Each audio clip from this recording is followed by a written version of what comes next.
been follow around these subjects. I think there will be a lot of really interesting interaction in listening today, because we're all passionate about music and culture, and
to experience for everybody. Dinners become these opportunities for reflecting on all of the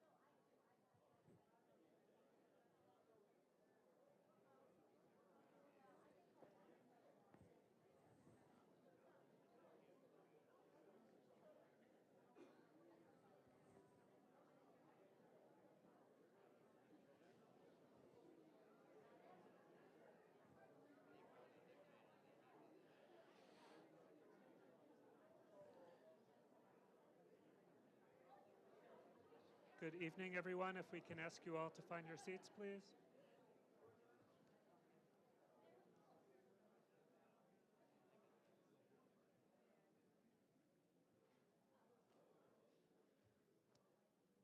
Welcome, everyone. I'm Brian Amkraut, the Executive Director of the Laura and Alvin Siegal Lifelong Learning Program at Case Western Reserve University. It's my pleasure to welcome you to our program tonight, which is both the Herbert and Marianna Luxenberg Siegal College Israel Lecture and this year in memory of Neely Adler. Before we begin tonight's program, I just want to point out a couple of other upcoming programs we have here that will be related to Israeli arts and culture. And we're pleased, as always, to partner with the Israeli Arts Connection of the Jewish Federation of Cleveland. On April 28th, so that is just over a month from now, we welcome Emanuela Amichai, who is the daughter of Israeli poet Yehuda Amichai. She will actually be in Cleveland for a couple of weeks. She has a performance troupe that will be performing at the Cleveland Public Theater out on the west side. And on April 28th will be her one performance here on the east side, titled A Man in His Life, Reflections on the Poetry of Yehuda Amichai by his daughter Emanuela. So that will be here in the building. And really just the night before that, we have our Tzion lecture series with Professor Samantha Baskin, who will be talking on modern Israeli art or modern art in Israel. And in May, Shari Lowen will be speaking on hip hop and Jews, on the Bible and Israeli pop music. So those, in addition to our regular courses and other activities we have here in the Lifelong Learning Program, these are a couple of opportunities to specifically connect with Israeli life and culture. To kick off tonight's program, I'm really pleased to see so many of you. We dedicate tonight's event to the memory of our beloved friend and colleague, Neely Sharon Adler. Neely's passion and commitment to the community and all things Hebraic continues to serve as a source of inspiration. We thank Moshe for joining us to celebrate her legacy through tonight's program. Of course, our Israeli Authors events were Neely's brainchild. I know how much you would have enjoyed not only interacting with our guest, but more importantly, how much you would appreciate so many of you joining us to celebrate Israeli literature with one of the stars of the Israeli literary scene today. So our honored guest this evening is Etgar Keret, whose books are bestsellers in Israel, have been published in over 30 languages. His books include Bus Driver Who Wanted to Be God, Missing Kissinger, and Gasa Blues. His most recent book of stories, Suddenly a Knock on the Door, was published in 2010, excuse me, was an instant #1 bestseller in Israel. His latest book, The 7 Good Years, is a nonfiction account of his personal life and is almost available in English, just not quite. So unfortunately, we don't have copies of that here this evening. His other books will be available for sale and signing in the back after he speaks. He has received the Book Publishers Association Platinum Prize several times, the Chevalier Medallion of France's Order of Arts and Letters. He has been awarded the Prime Minister's Prize and the Ministry of Culture Cinema Prize in Israel. More than 40 short movies have been based on his stories, one of which won the American MTV Prize. As a filmmaker, Keret is the writer of several feature screenplays, including Skin Deep, which won first prize at several international film festivals and was awarded the Israeli Oscar. Wrist Cutters, featuring Tom Waits, was released in 2007.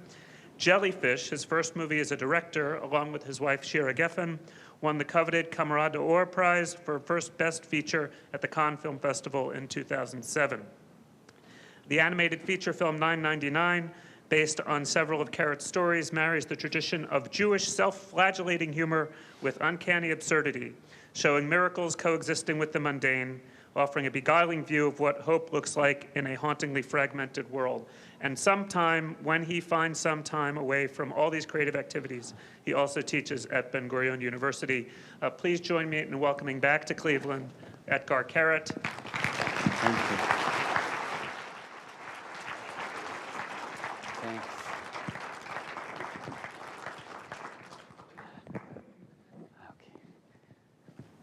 Hello. I'm very happy to be here. My first visit here was 5 years ago, and Neely had invited me here.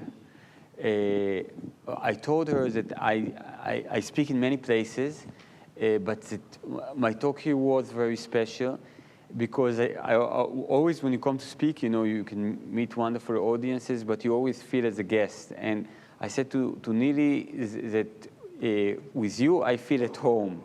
I feel like you're some kind of a newly discovered relative, an aunt who takes care of me and who wants me to improve in some things, and you know, and and she had this kind of warmth that won me in a second. And I must say that coming here 5 years later, I came here. I am very ill. I have a stomach virus and a fever.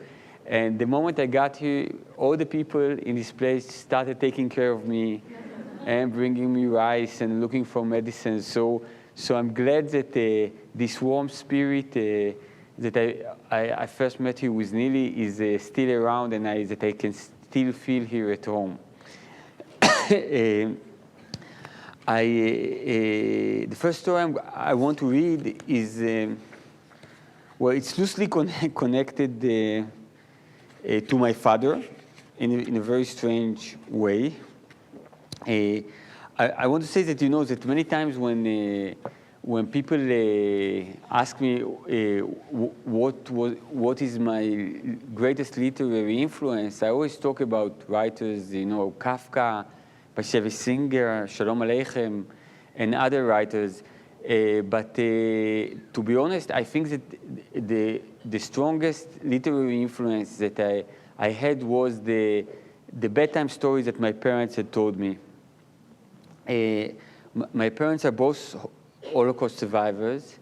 My father had died 3 years ago, and he survived the war hiding in a hole in the ground with his family for 620 days. His sister didn't survive, but him and his parents survived the war. My mother had survived the war. She began it in the Warsaw Ghetto, and she lost both her parents and her brother, and she was the sole survivor of her family. And one of the most pleasant memories that she had from her childhood were the stories that her parents would tell her before she would go to sleep. And because they told her those stories in the ghettos, they had no access to children's books. So they had to make up those stories. And she really liked the fact that they were making up stories especially for her. It made her feel very special. And when she had her own family, she wanted to keep this tradition. And that's why both my parents, who were very, very literary, you know, and my mother, both my mother and my father, one of them could read and write in 7 languages and the other in 6 languages. And all our house was full with books, but we hardly had any children's books. And even the ones that we had were books that we got as presents and we would read to ourselves. But when the evening came, we always knew that my mother would come and tell us a bedtime story. And every time there would be a new story. For my mother, she of course knew that she could buy a book and read to us, but she wanted us to feel special. And for her, reading a book to us was like ordering pizza instead of making a fresh dinner, you know. So she would tell us those wonderful stories, which she could invent at ease. But there were times where she couldn't tell us stories because she was busy either with work or she didn't feel well or she had other commitments. And then my father had to tell us stories. And my father, who was a very charismatic man and a very good storyteller, couldn't make up stories. He could just tell us things that had really happened. And in a strange way, those stories, which were much rarer, because my mother was always the plan A, you know, were the ones that I kind of yearned more for. There was something that made me love mankind more, you know, when I've listened to them. There was something very Hasidic in them, and not because the people in them were good. Actually, many times they were not. But there was something maybe in the storytelling or in the intention of the storyteller to always to find goodness in them, always to find a way to advocate for their action, always to find a remorse in them for the bad things that they had done. And I really, really loved those stories. And those stories, they had one thing in common. They always took place in a whorehouse, and the protagonists were always prostitutes and drunk people. And as a 5-year-old, I asked my father, Father, what's a prostitute? And he said, well, a prostitute is somebody whose work is to listen to other people's troubles. And I said to him, okay, and what's a drunk person? And he said, well, a drunk person is somebody who has these physical conditions that the more liquid he drinks, the happier he becomes. And it was at the age of 5 that I've decided that when I grew up, I want to become a male drunk prostitute. But as I grew older, I understood that my father was telling me stories that maybe one is not supposed to tell kids. And I think when I was about the age of 10, I confronted him about it. I said to him, you know, like when I was younger, you would tell me all those stories. Why did you tell me those stories? And my father, who was a very, very sincere man, he said to me, I'll be honest with you. Whenever I would lie in bed next to you, my first thought would be, you're a child. Maybe I'll tell you a story from my childhood, from my young years. But I didn't want to tell you the story of how they tortured my sister to death, but she would still not give up my hiding place. Or the story of how, when the Russians liberated our place, our muscles were so contracted that we couldn't even move. You know, they had to drag us out of the hole. Or all those horrible things that were part of my mind. So whenever I would stick at an age, I would say, no, I can't tell that, and I would fast forward and go a little bit further and further. And the thing was that after the war was over, we tried to immigrate to Israel. We were caught by the British and sent to Cyprus. I escaped the camp in Cyprus and joined the Irgun. The Irgun fought the British, and they said to me that if I want to help being stuck in Europe, that I should help them buy firearms. So very quickly, I found myself in southern Italy, buying arms from the mafia. But because I had no money, I would sleep at night in public parks. And after a few days, the mafia people told me, you know, this is a small town, and everybody sees that we do business with you, and then that you sleep in parks. It's not good for our reputation, you know, that we're dealing with homeless people. And I said to him, listen, all the money for the weapons, it comes from the Irgun. Personally, I don't have any money. I would also rather have a roof over my head. I just can't afford it. And they said, you know what? Our family, we have this old family business. We have a whorehouse. And you know, and the business are good, but you can always find, you know, an empty bed there, and you can always get some sleep there if you want. And he said, and I went there, and actually this was the first years of my life in which I could tell people freely that I'm a Jew, in which I would meet unkindness, but not in the way that I've met it in the war. And he said, those mafia guys, you know, compared to the Nazis, they were very nice. He said, like, you know, when they kill somebody, I would see them getting drunk and feeling bad, you know. So I thought this is something that it's maybe okay to tell you as a child. And I think that the legacy of those stories still stays with me. So the first story I read is actually the last story in my last stories collection. And since the next book that will only be out in June is nonfiction, then you can see some kind of transformation from nonfiction to fiction. The story itself is fiction, but still I appear in it as a character, so maybe it prepares the next book. What animal are you? The sentences I'm writing now are for the benefit of the German public television viewers. A reporter who came to my home today asked me to write something on the computer because it always makes for great visuals. An author writing. It's a cliche, she realizes that. But cliches are nothing but an unsexy version of the truth. And her role as a reporter is to turn that truth into something sexy, to break the cliche with lighting and unusual angles. And the light in my house falls perfectly, without her having to turn on even a single spot. So all that is left is for me to write. At first, I just made believe I was writing, but she said it wouldn't work. People would be able to tell right away that I was just pretending. Write something for real, she demanded, and then, to be sure, a story, not just a bunch of words. Write naturally, the way you always do. I told her it wasn't natural for me to be writing while I was having my picture taken for German public television, but she insisted. So use it, she said. Write a story about just that, about how unnatural it seems, and how the unnaturalness suddenly produces something real, filled with passion, something that permeates you from your brain to your loins, or the other way around. I don't know how it works with you, what part of your body gets the creative juices flowing. Each person is different. She told me how she'd once interviewed a Belgian author who every time he wrote had an erection. Something about the writing stiffened his organ. That's the expression she used. It was probably a literal translation from German, and it sounded very strange in English. Write, she insisted. Great. I love your terrible posture when you write. The cramped neck. It's just wonderful. Keep writing. Excellent. That's it. Naturally. Don't mind me. Forget I'm here. So I go on writing, not minding her, forgetting she's there, and I'm natural as I can be. I have a score to settle with the viewers of German public television. But this isn't the time to settle it.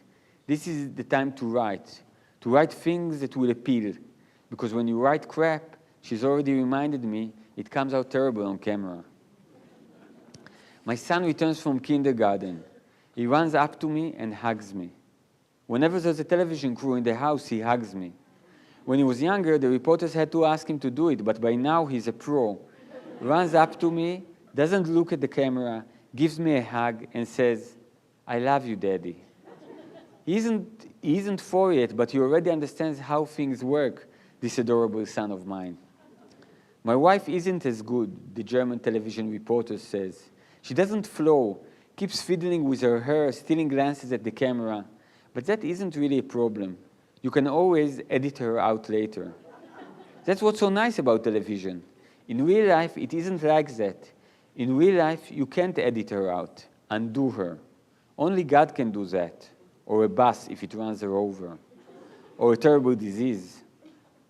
Our upstairs neighbor is a widower. An incurable disease took his wife from him. Not cancer, something else. Something that starts in the guts and ends badly.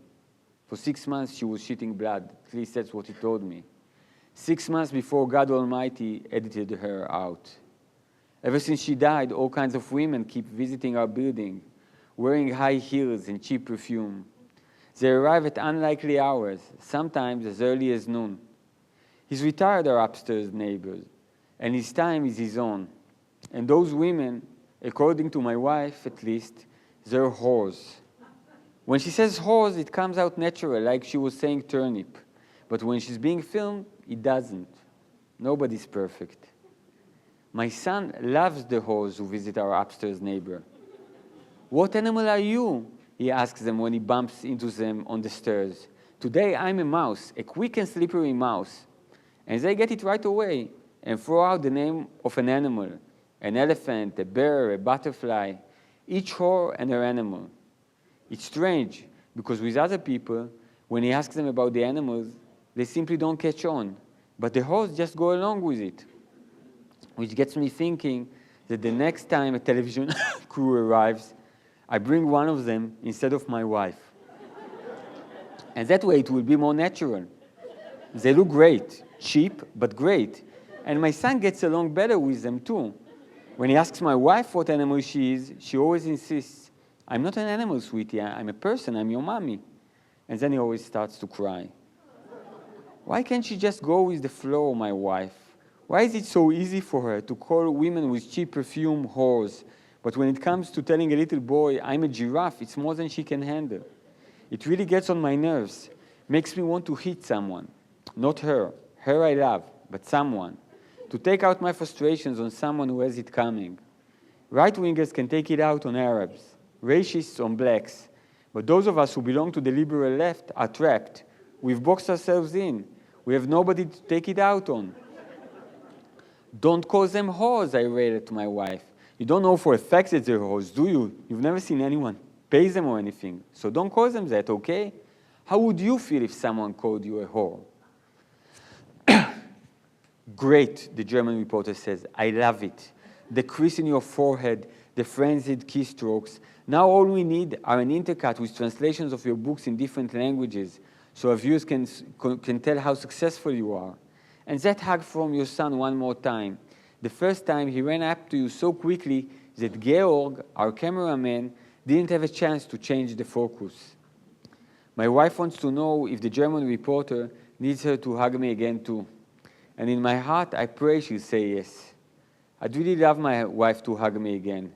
Her smooth arms tightening around me as if there's nothing else in the world but us. No need, the German says in an icy voice. We've got that already. What animal are you? My son asks the German, and I quickly translate into English.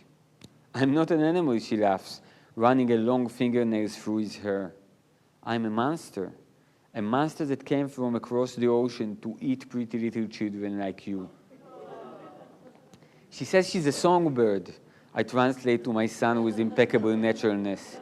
She says she's a red-feathered songbird who flew here from a faraway land. Thanks.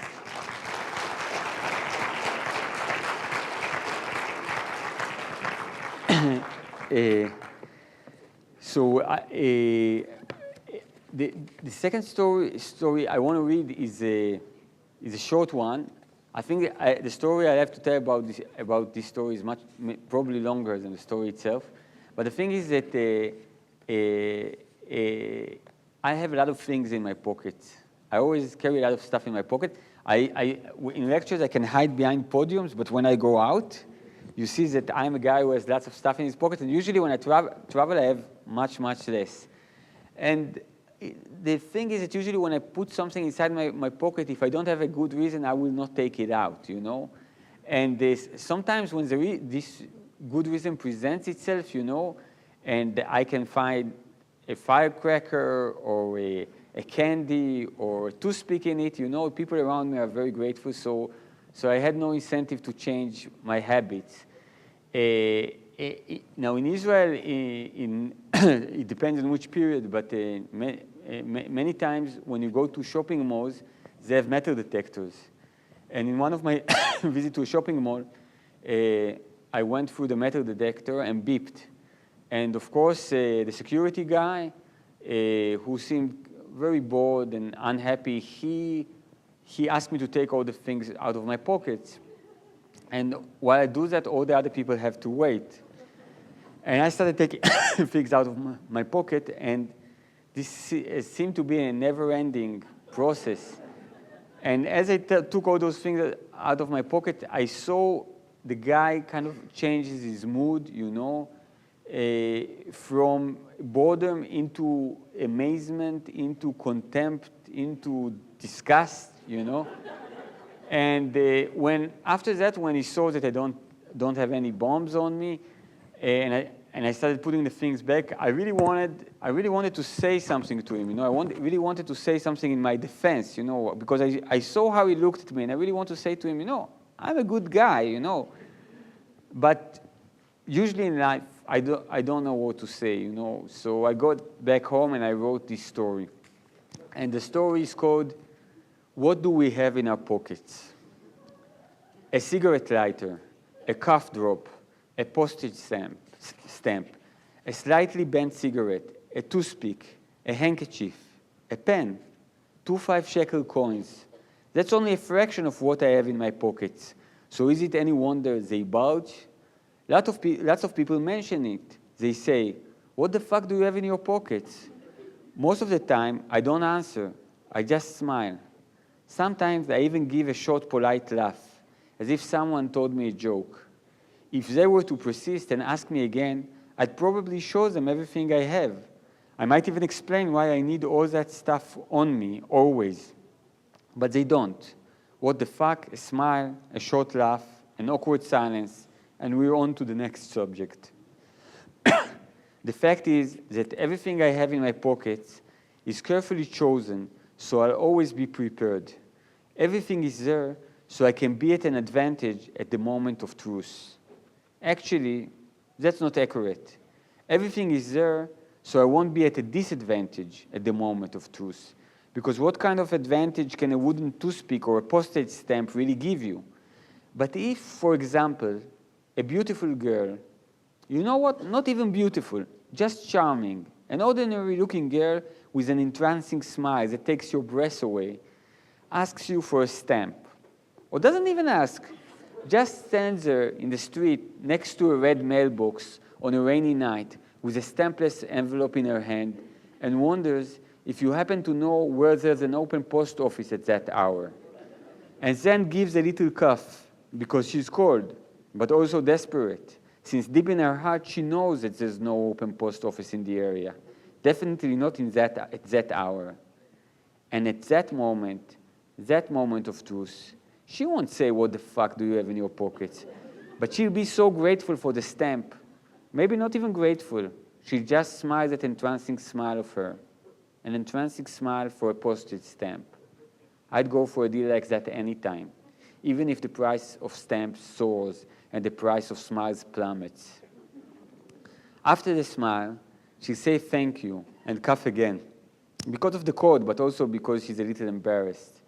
And I'll offer her a cough drop.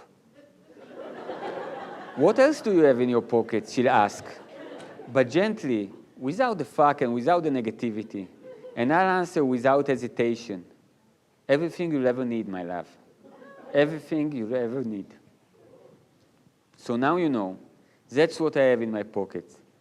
A chance not to screw up. A slight chance, not big, not even probable. I know that, I'm not stupid. A tiny chance, let's say, that when happiness comes along, I can say yes to it, and not, sorry, I don't have a cigarette, toothpick, coin for the soda machine. That's what I have there, full and bulging. A tiny chance of saying yes and not being sorry.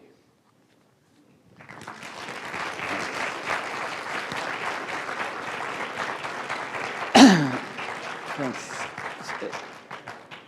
So the truth is that I read it in one place, and this very, very nice elderly guy came to me, and he said, your books, they are pockets full of things, you know? And I said, wow, I never thought about that, but that's maybe true too. So the last thing I'm going to read from the upcoming book, The 7 Good Years. I began writing during my compulsory army service, which was more than 25 years ago. And all my life I wrote fiction. Somehow, the difference between fiction and nonfiction for me was the difference between going out on an adventure and retelling an adventure. Because when you write fiction, especially the way that I do, when I begin writing a story, I don't know what's going to happen. I feel that, you know, I'm creating a life for myself. And when you write nonfiction, then basically there's something that happened, maybe it moved you, and now you're sharing it with another person. It's not as exciting as creating a new word. But I feel maybe that the first kind of nonfiction piece that I wrote with some kind of conviction was a piece I wrote the day my son was born, which is the first piece in this book. And my son was born. When I took my wife in labor, we got to a hospital. We went to the maternity ward, and there were no doctors there. And I was hysterical, you know, my wife was in labor. I said, where are the doctors, where are the doctors? You know, I was very angry. And as I started running in the empty corridor looking for them, I realized very quickly that there was a terrorist bombing, and they took all the doctors to take care of the wounded, so nobody was left there. So by the time I was able to bring a doctor by hand to my wife, her labor stopped. As if my son said, you know what, maybe it's not such a good idea to come out.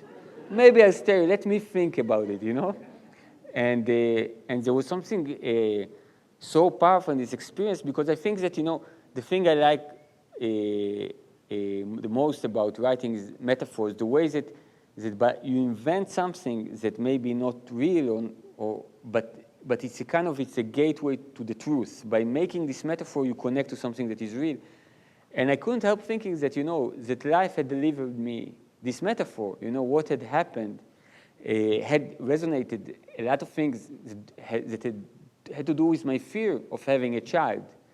I remember telling my mother, I said to her, you know, I'm an optimistic guy, and I always try to be optimistic, but, you know, I see life around me, and I don't know if I can, after all we've been through the past years, I don't know if I can bring a child to this world. And my mother said, if I went through the Holocaust and brought you, I think you can handle this too, you know? If I could believe things can get better, you can also believe that things can get better. And my son was born, and I found myself from time to time writing about him. Sometimes I would publish it in the live section in the New York Times, sometimes in Tablet. It's a portal, a Jewish portal on the web. And at some stage, my father got really ill. He had smoker's cancer. He smoked 2 packs a day since the age of 15. And I remember when he got the cancer, you know, he was over 80, and he said, you know, for all the joy I had from cigarettes, getting a cancer now is a pretty good deal.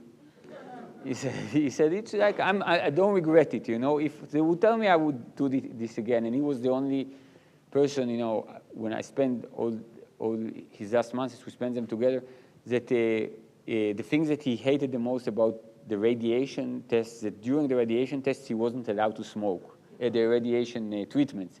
So he would just, like, you know, even in the chemo, sometimes he would drag it in the corridor and light a cigarette, you know. He says, you know, the good negates the bad, you know, this cigarette doesn't count. And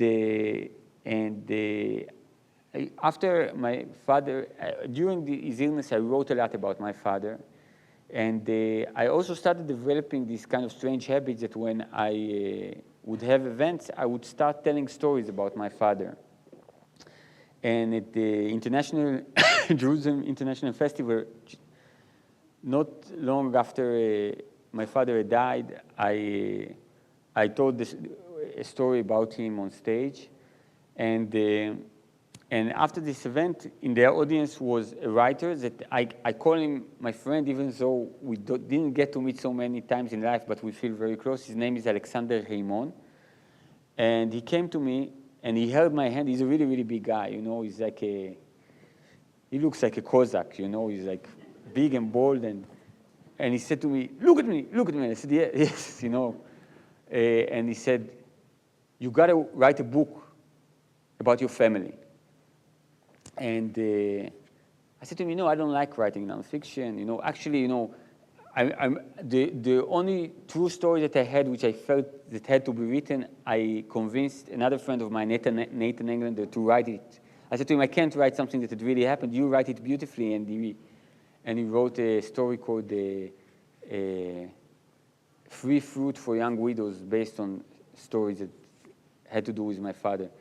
But going on, I looked at all the pieces that I've already written, and I thought about more pieces that I can write, and I wrote this book. It's called The 7 Good Years, and basically it's the 7 years between the birth of my son and the death of my father, which were the 7 years in which I was lucky enough, you know, to be a father to my son and a son to my father, to have a tiny family, but still kind of this feeling of continuation. And in this book, I write about all my family, you know, I have two siblings. The eldest, my brother, he's a left-wing activist, and he started the legalized marijuana movement in Israel. And he's a genius. He finished high school when he was 14 and did a degree, had a degree in math and computers. And after about 10 years ago, him and his wife, they moved to Thailand, where they continue their social activities from a tree house with a high-speed internet. And my sister was in the middle. She became ultra-Orthodox.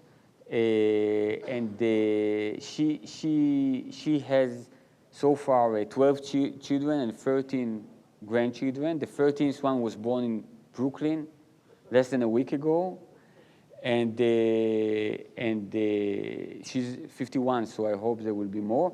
And I feel like, you know, in the story in the book I tried to reflect on the fact that, you know, we have such different political opinion in my family. You know, my sister used to live in a settlement for a long time. My brother was a left-wing anti-Zionist. My father was in the Irgun, which meant that he was a very active Likud supporter until Netanyahu joined the Likud. And so we had many different opinions in our family, but still there was something about it that I felt at the time was a strong metaphor for at least what I yearned Israel will be, which is a loving family in which people disagree, you know. So I want to read the last piece in the book, which basically takes place not in the last Gaza war, but in the war before that. My son, who's 9 years old, had already been through 2 wars. You know, in both of them there were missile attacks, but sometimes, like, you know, from distance, all wars look the same. When you live them, you can tell the differences. So this one is not the recent one. And the piece is called Pastrami. The air raid siren catches us on the highway driving to Shira's father's place north of Tel Aviv. Shira pulls over to the side of the road, and we get out of the car, leaving the badminton rackets and feathered ball on the back seat.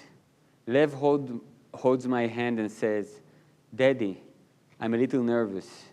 He's 7, and 7 is the age when it's not considered cool to talk about fear, so the word nervous is used instead. Following home front command instructions, Shira lies down on the side of the road. I tell Lev that he has to lie down too, but he keeps standing there, his small sweaty hand clutching mine. "Lie down already," Shira says, raising her voice to be heard over the blaring siren. He doesn't, and I remain standing too. "How would you like to play a game of pastrami sandwich?" I ask Lev. "What's that?" he asks, not letting go of my hand. "Mommy and I are slices of bread," I explain, "and you're a slice of pastrami, and we have to make a pastrami sandwich as fast as we can. Let's go. First you lie down, Mommy," I say, and Lev lies down on Shira's back and hugs her as hard as he can. I lie on top of them, pressing against the damp earth with my hands so as not to crush them. "This feels good," Lev says and smiles. "Being the pastrami is the best," Shira says under him. "Pastrami," I yell. "Pastrami," my wife yells. "Pastrami," Lev yells, his voice shaky either from excitement or fear. "Daddy," Lev says, "look, there are ants crawling on Mommy." "Pastrami with ants," I yell. "Pastrami with ants," my wife yells. "Yuck," Lev yells. And then we hear the boom, loud but far away. We stay lying one on top of the other without moving for a long time. My arms are starting to hurt from carrying my weight. From the corner of my eye, I can see other drivers who've been lying on the highway get up and brush the dirt off their clothes. I start to stand up. "Lie down," Lev tells me. "Lie down, Daddy, you're ruining the sandwich." I lie down for another minute and say, "Okay, game's over, we won." "But it's nice," Lev says. "Let's stay like this a little more." We stay like that a few seconds longer. Mommy on the bottom, Daddy on top, and Lev and a few red ants in the middle. When we finally get up, Lev asks where the rocket is. I point in the direction from which the explosion came. It sounded like it exploded not far from our house, I say. Oof, Lev says, disappointed. Now Lav will probably find pieces again. Yesterday he came to school with a piece of iron from the last rocket, and it had the symbol of the company on it and the name in Arabic. Why did it have to explode so far away? Better far away than close by, Shira says as she wipes sand and ants off her pants. The best would be if it was far enough away so nothing happens to us, but close enough so I could pick up some pieces, Lev sums up. The best would be badminton on Grandpa's Jonathan's lawn. I disagree with him, and open the door to the back seat of the car. Daddy, Lev says as I'm buckling him in, promise that if there's another siren, you and Mommy will play pastrami with me again. I promise, I say. And if it gets boring, I teach you how to play grilled cheese. Great, Lev says. And a second later, he adds more seriously, but what if there aren't any more sirens ever? I think there will be at least one or two more. Don't worry, I reassure him. And if not, Shira adds from the front seat, we can play it without the sirens, too.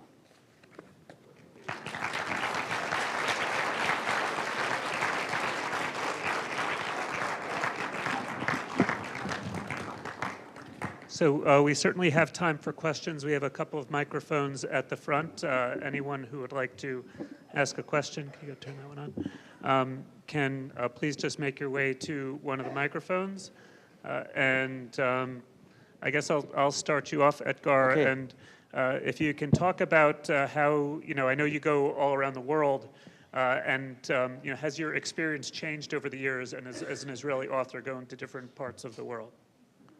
Well, I must say that I traveled so long that I've been like through many ups and downs, because I began writing and publishing during the Oslo Accord, when Israel was really, really popular and loved, and then, at the time of the Second Intifada, and at the time of the disengagement, so of course, there are always people who are who support us and people who are not.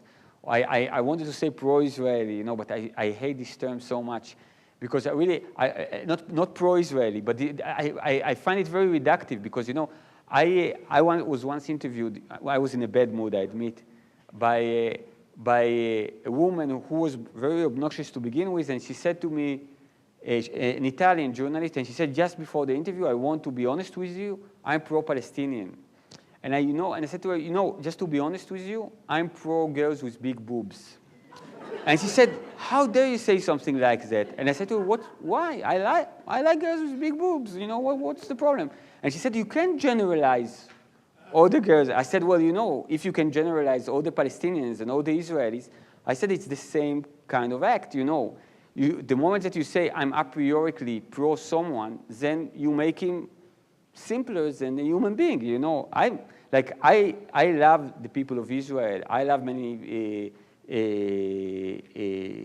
everything. My life is in Israel. My language is there. If you can say if I'm a priori pro-Israeli, which means do I think everything that Israel does is right? No, I don't think that, I feel that as somebody who had traveled around for many times, I feel that, let's say,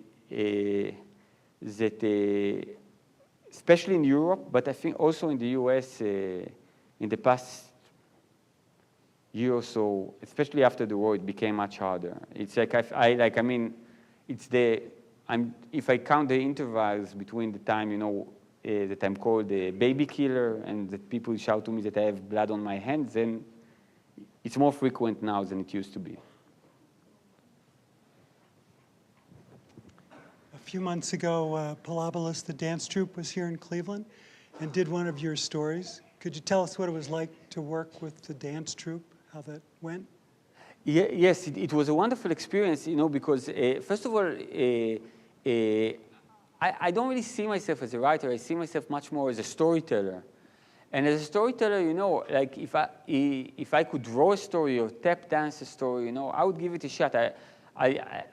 when I started doing films, I made film because I wanted to become a better writer. And I believe that if I would experiment with different genres, I would learn things about storytelling that I could then take back to writing. Because there is something about writing which is pretty strange for me, that you know that that when you start writing, then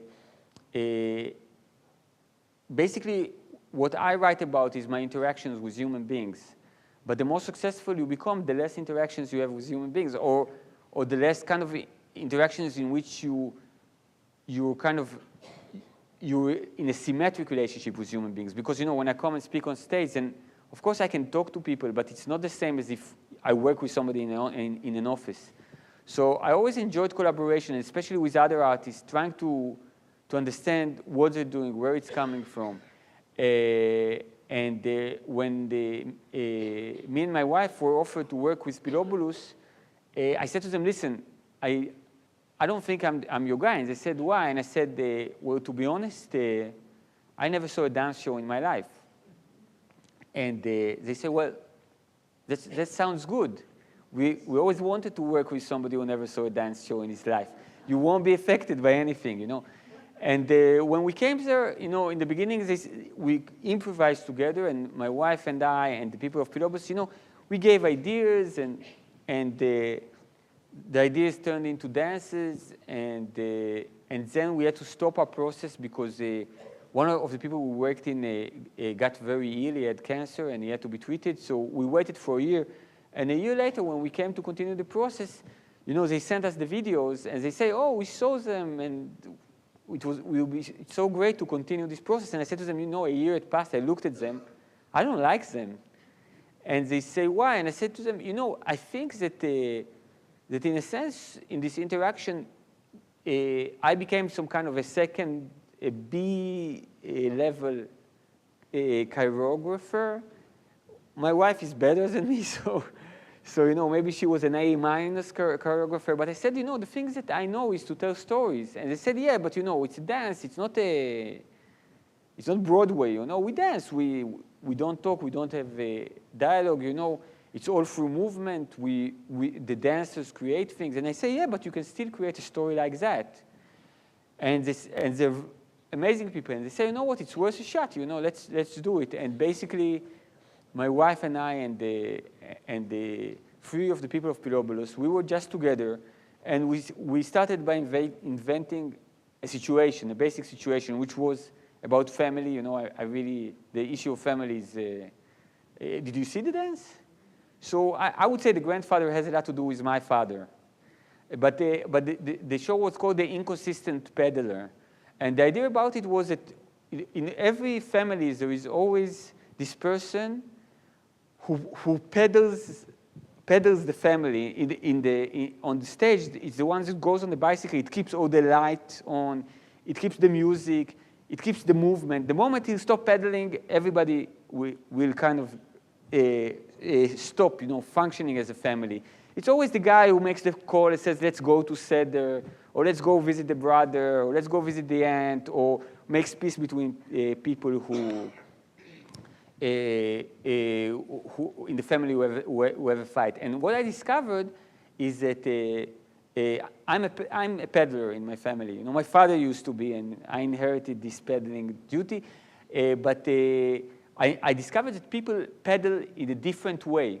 Some people peddle kind of in a very neurotic and nervous way, and they're very unhappy. They're exhausted, you know. And some people pedal because it's fun to ride a bicycle, you know, and you can pedal in different ways. And in the dance, the different pedaling creates different dynamic in the families. They can be harmonic, they can be disharmonic, you know. And the story of a girl who learns that she can pedal in different ways and that her relationship with her family can change was something that came from this process. And I must say, I really, really learned a lot about stories. Because for me, like, you know, the first thing I rely on is language and words and dialogue. Even when I do movies, you know, I think a lot about the visual, but this is always important for me too. And to work without words was a first experience and a very educating one.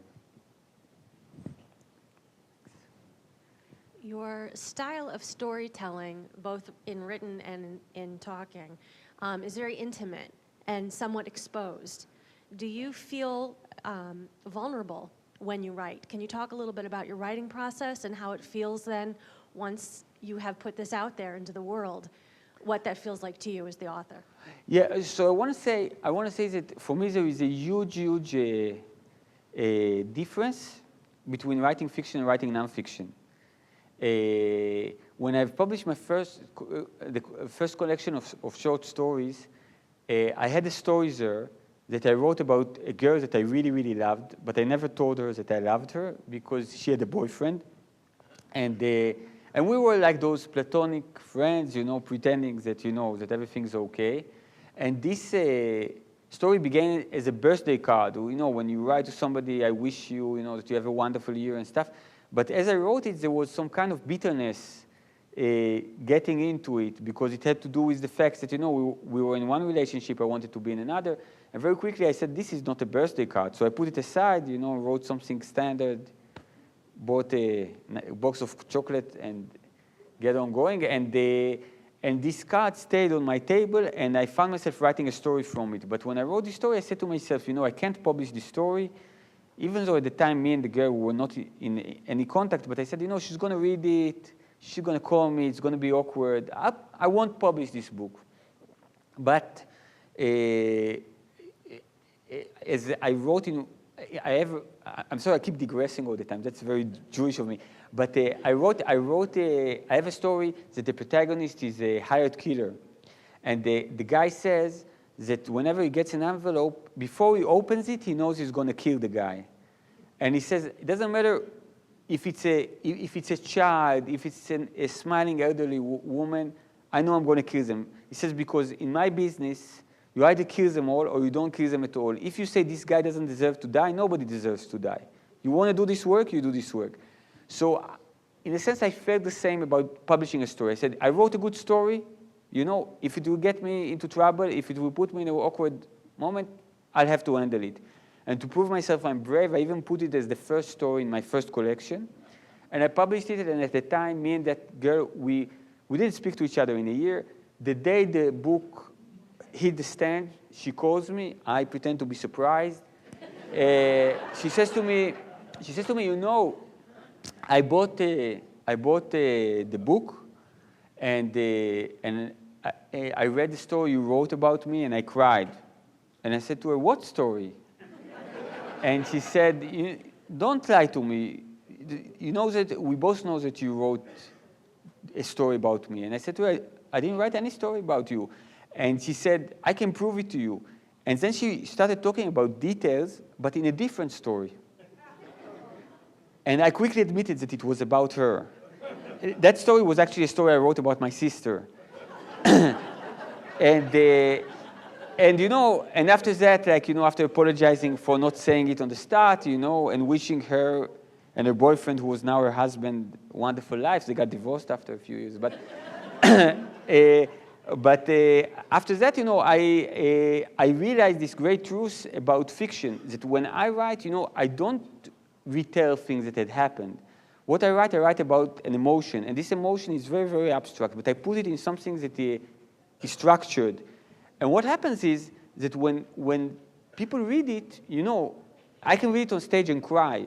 And you can say, wow, it's very intimate, but you don't know why I'm crying because you don't know the context in my life. So I feel it's like a cipher. I can always, like, I can be as open as I want to be, but at the same time, I'm very much protected.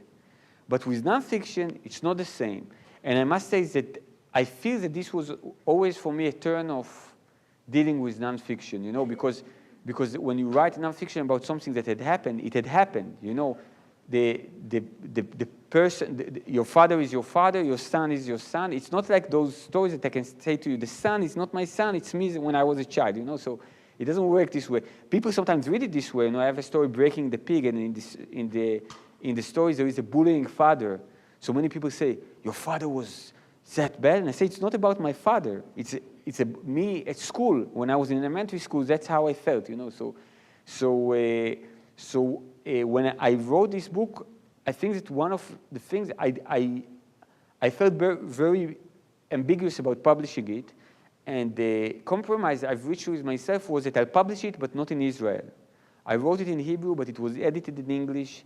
It comes out in many countries. It will come out in the US in June, but it came already in France, in Spain, in Mexico. It's coming in Italy now. And the things that was important for me, it felt like, there are those stories that are easier to tell to somebody who sits next to you in a plane than to your next door neighbors. And I felt that these kind of stories. And I know that many people in Israel will read them, but I don't want them to be in this focus point. And I must say that, that with this book coming out in English in a couple of months, I'm very nervous about it. I was never that nervous when my fiction books came out. Because, when somebody tells you the story that you wrote is boring and shallow, I say, okay, you didn't like it. But when somebody says your relationship with your dying father is boring and shallow, then you feel much more vulnerable. And in Israel, they can say that. We're Dugri, We say it straight. So many people came to me, They say, they buy books, they say, write it to my sister. I don't read your stuff anymore. The first book was good, but all the others, I wonder when you write, either nonfiction or fiction, if you visualize the events and interactions, or if your focus is more on words. That's a very good question. It's really because I think that many times there is something for me very magical about the writing process. So many times when I write a story and say, how did I do that? I want to do it again. What happened? So I thought about it a lot, and I realized that that there is always a trigger for a story, and I realized that the triggers that are visual.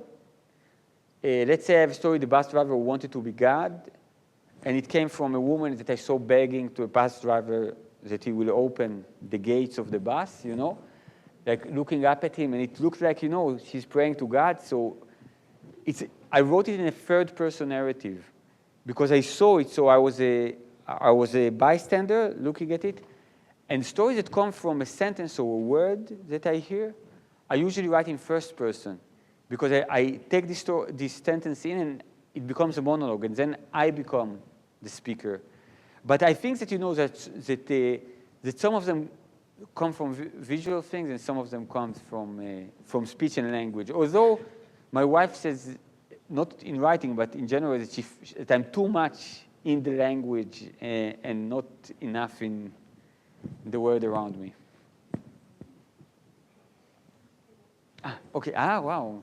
Okay. You're fair people. You have a very unusual first name, which means challenge in English. How did your parents... Oh, yeah, I can repeat it if you want. Either you repeat it or I repeat it. You have a very unusual first name, which in English means challenge. Yes. How did your parents come up with that first name? Oh, yeah. So you see, this is a question that usually I'm not asked, but here it's the second time that they ask me, and that's why I say I feel at home, because it's a very I think it's something very warm about this question. So I am called Challenge. It's a very, very difficult. It was a difficult name. I wouldn't say to live with. As a kid, I really liked it, but in the compulsory army service, when you're called Challenge, and your sergeant major says, challenge, you have a challenge, go clean the toilets. And he sees that all the regiment is laughing, and then he says, challenge, you have another challenge, go clean the other regiment's toilets, because he wants them to laugh again. It's very difficult. And I must say that, we had double bunks bed, and the guy on the bunk above me was called, his family name was After, and After is the slang in Israeli army for one day leave. So there were so many times when they said, after, go get an after, which means go home. And then I said, what about me? I say, challenge, you have a challenge, go clean another toilet that we forgot about. So it's not always easy. And the story behind it is that my mother always wanted to have many children. She wasn't very healthy when she came as a child of war, but she was lucky enough to have my brother and sister. And then after that, she had a series of miscarriages. And when she was already not in a young age, she got pregnant with me, and there were complications in the pregnancy.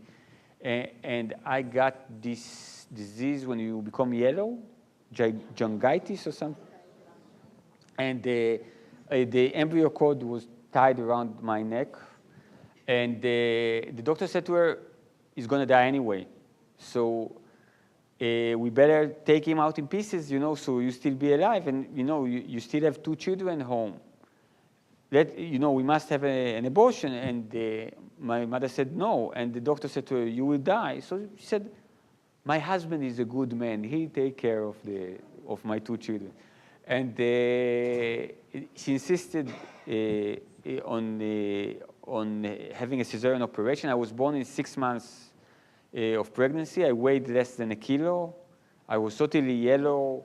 Everybody was sure I was going to die. She called me a challenge because she said it was a challenge to have me, and it was also a challenge that I stay alive. So that's where my name comes from. Shalom Uvrakotlika. I'm was one of Neely Adler's students. Last time you were here, she had us read the script to your film, Jellyfish. I thought that was absolutely magnificent. My wife wrote it, by the way, but thanks. It was awesome. But anyhow, I was curious as to what the inspiration was for writing that. And also, at the ending, if I recall correctly, there's a young girl who goes under the water and never comes out again. And I wondered what the symbolism of that was. If you could address those. So one thing I can say in general, when it comes to explaining stories or movies, it's like in a magic show, we don't tell our tricks. You have to figure them on your own. But I do think it's a wonderful screenplay. I can tell you the story. The story behind making this movie is that my wife wrote this wonderful screenplay, and her background, she came from theater, and she's a poet. So when she wrote the screenplay, I told her, I know many film people because I also write screenplays. So I said to her, pick your 3 favorite directors, and I'll go to each of them, and we do like a bid. Each of them will say how he sees the movie, and the ones that will seem nicest to you, we'll let him direct it.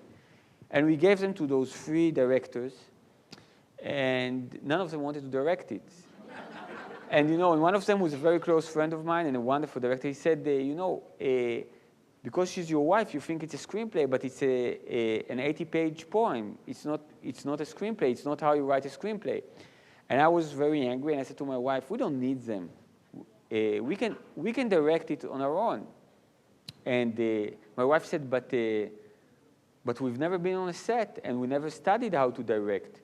And I said to her, that's the problem with you. You know why? Because when a husband tells you we can do something, you don't discourage him. You say, yes, my beloved husband, I'm going to do it with you. And my wife was intimidated because I said it in a very she said, okay, we can do it. I'm with you. And then she went to sleep, and I couldn't fall asleep because I said, I won the argument, but what am I going to do now?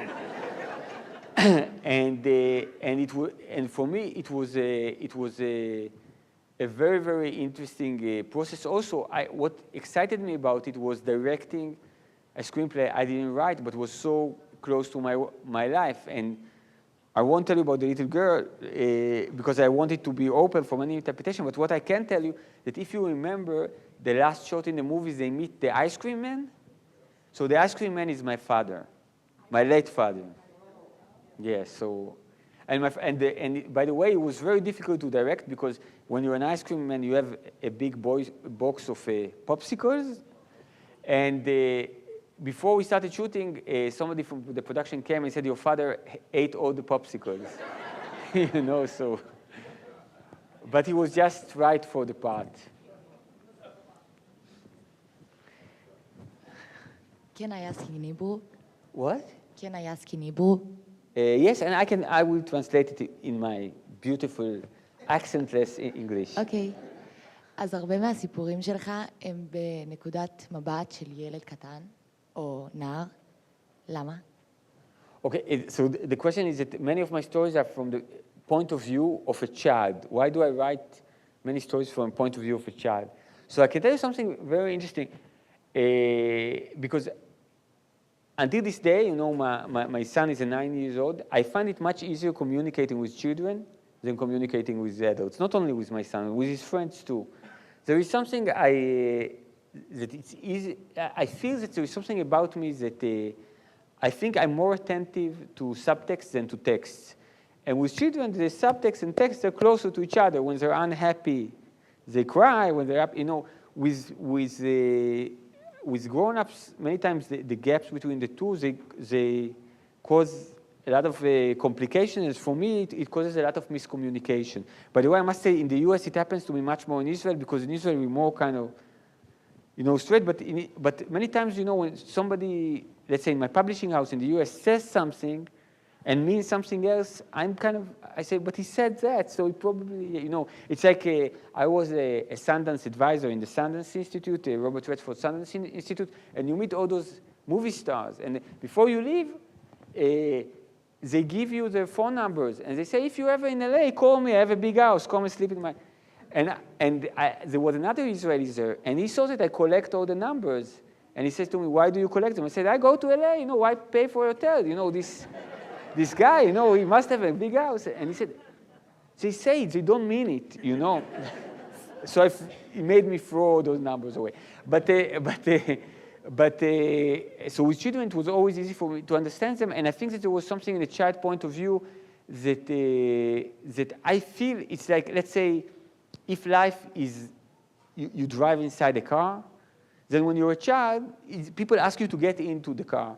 So you're just in this position where you can see all those blind spots that the people in the car can't see. You know, you don't have to be a devil's advocate. You don't have to be sophist. You don't have to. You just look at things and see that people are doing something or saying something, and you can be very direct and sincere about it. And many times expose things that it would be exposed for a grown-up because you would be blind to seeing them. You know, it's like, I'm just giving a silly example, but you know, homeless people are called homeless people. When we meet them in the street, sometimes we help them, right? We give them money, we don't give them a home, you know?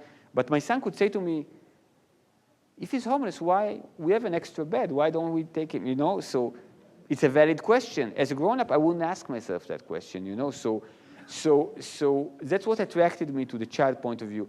I must say that I wrote many stories about parent and children relationship. From the moment my son was born, I kept writing on those relationships, but suddenly I started writing on them from the parent side. It was really, suddenly there was some kind of reverse of roles, and it was very interesting for me. You know, sometimes I can compare stories and I say, wow, I wrote this story very close to it in spirit from the child point of view, and now I'm writing it from the father's point of view. I'm waiting for my grandparents' point of view stories, you know, which will hopefully come one day.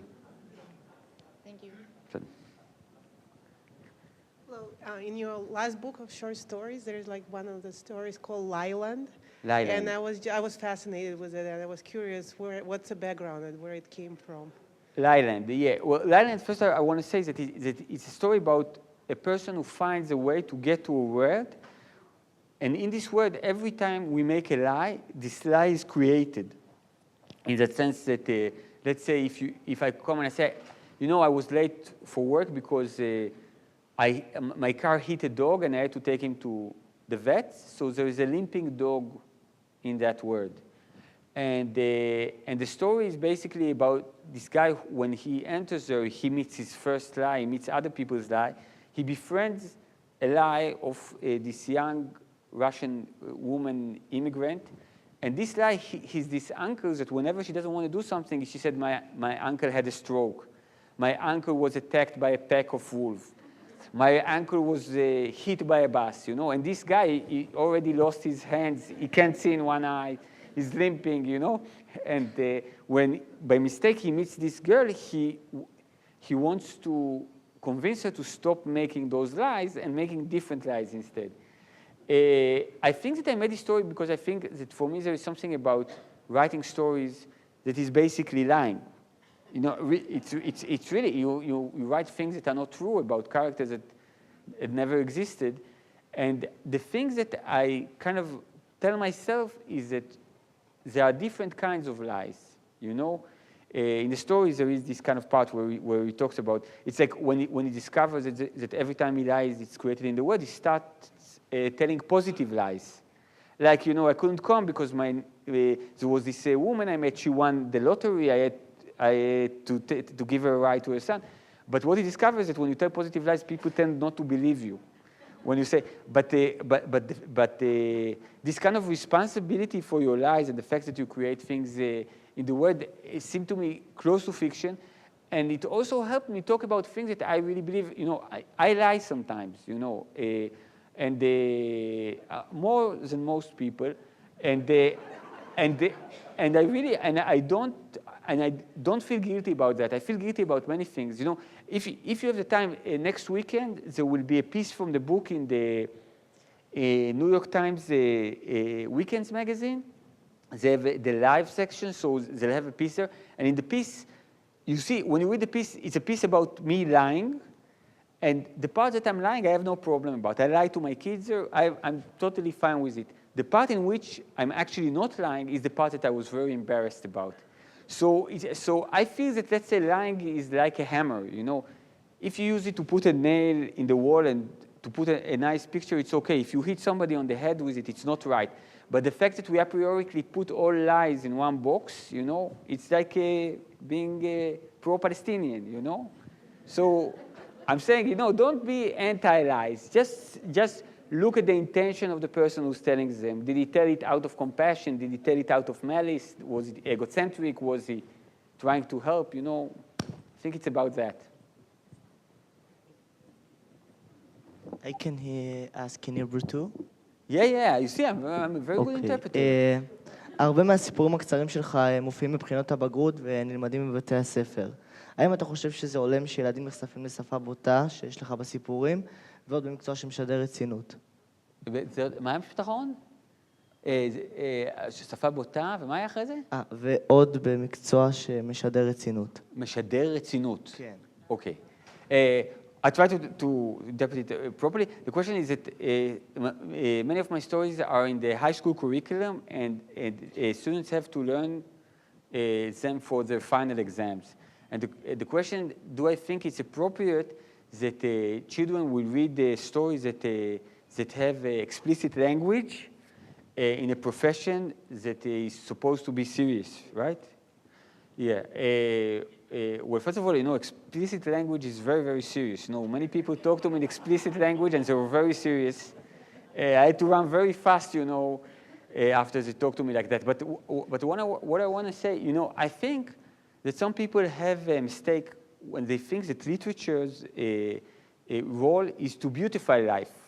It's kind of like, you know, it's like we live in our life, you know, the husband beats the wife, you know, the children steal from each other, but when we go outside, we're all right, we're nice, how you doing, Mr. Mitzenmacher, did you have a good day? You know, literature is not about that. Literature is all about reflexiveness. Everything that exists in our world can and maybe should be represented in literature.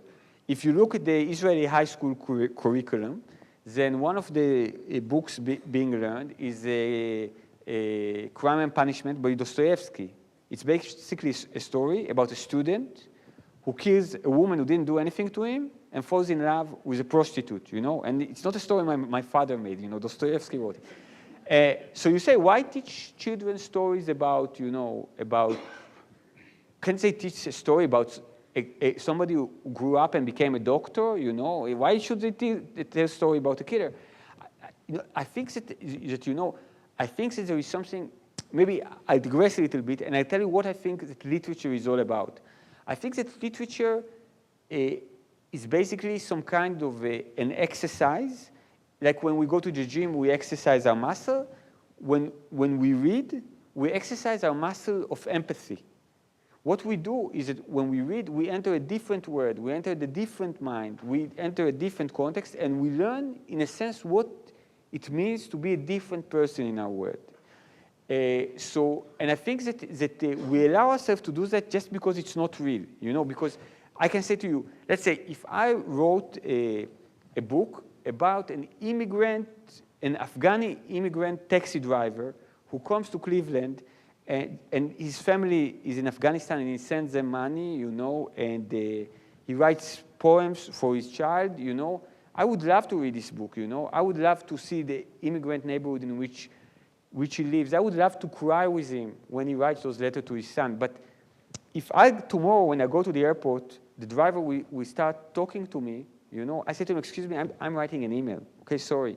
Can you take the short ride and turn on the meter, please? Because in real life, we're intimidated. The other is a possible risk, you know. If this taxi driver will say, come to my neighborhood, they say, oh, but they're going to rob me. But in fiction, it's safe enough for us to lay off our guard and to know what it means to be the other. And in this sense, I don't think that literature is there to know what it means to be nice people.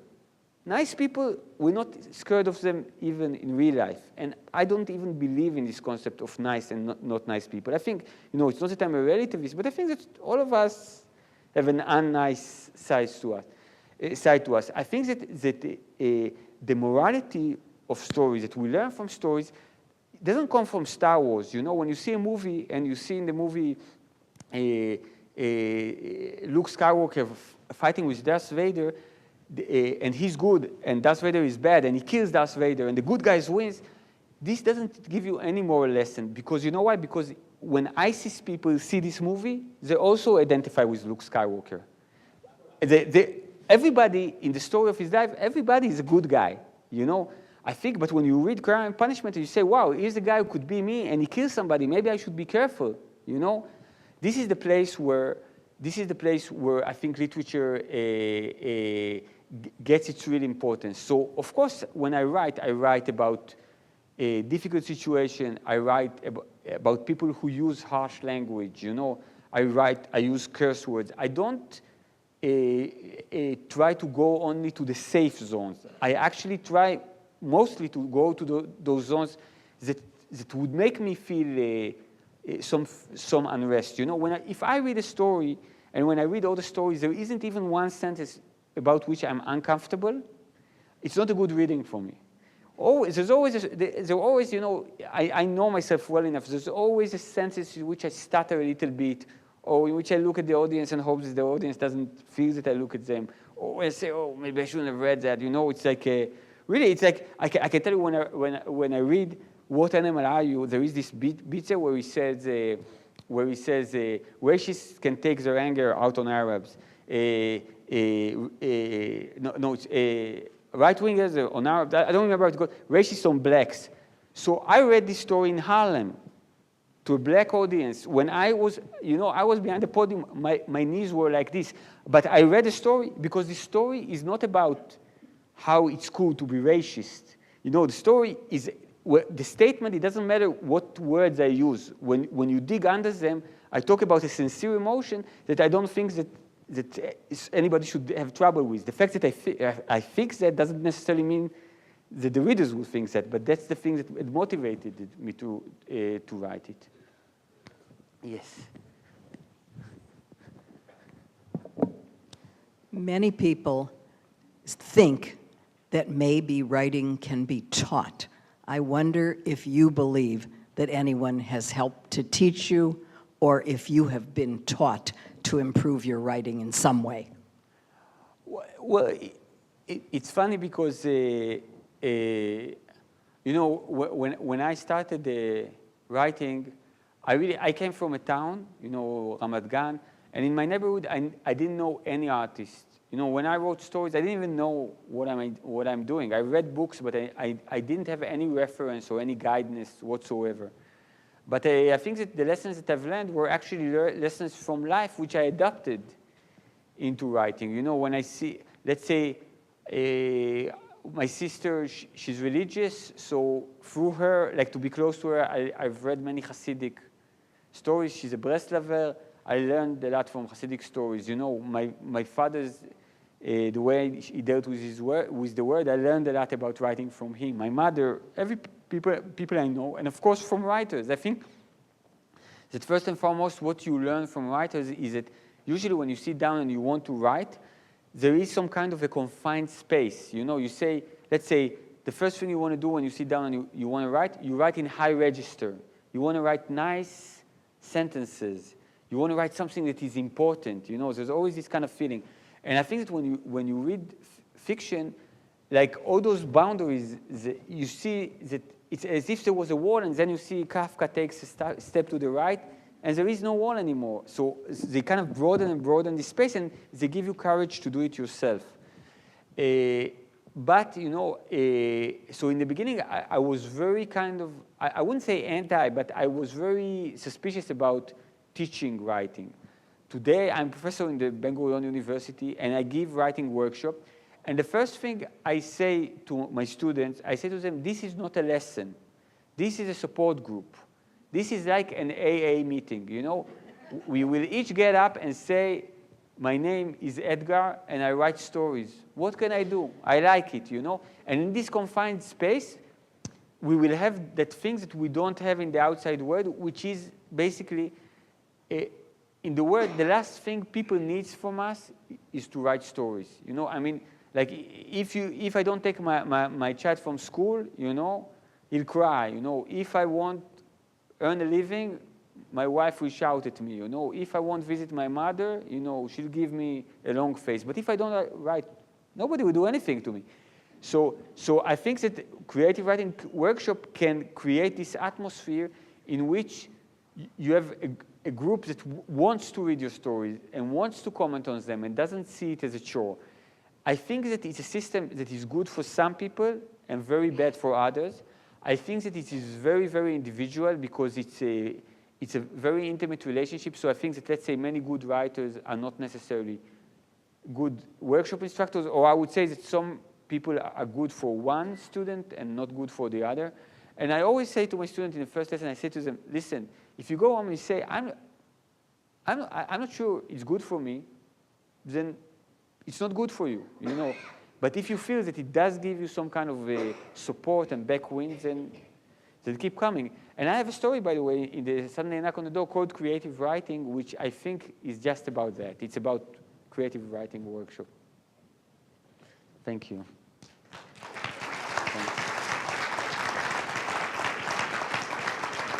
So once again, thank you so much for joining us. If you will all let Edgar make his way to the back, and he will, I'm sure, not only sign books, but answer some more questions. But please, thank you so much again for coming. Thank you for joining us, and we will see you again.